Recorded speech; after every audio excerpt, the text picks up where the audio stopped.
njia ulozoea kufanya ulikuwa unategemea downline ili uingize pesa, lakini njia sasa hivi hao downline watakuwa na kutegemea wewe ili wao waingize pesa.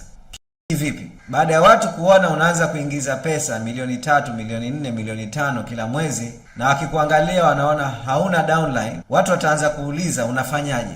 Mbona unapata wateja kila siku? Mbona biashara yako inakuwa? Hapo ndiyo recruitment inakuwa natural. Watu wanavutiwa na wewe kwa sababu una kitu cha kuwavutia. Huwabembelezi kujiunga, wao wanakubembeleza wewe kujiunga. Na wanakuja kwa ajili yako, sio kwa ajili ya kampuni, kwa sababu wamekujua, wamekupenda na wanakuamini, na wanaona kuwa wewe ndio mtu sahihi wa kuwasaidia wao kutengeneza pesa bila ya kutegemea downline wowote. Jenga brand yako, pata matokeo, halafu watu wataanza kukufuata.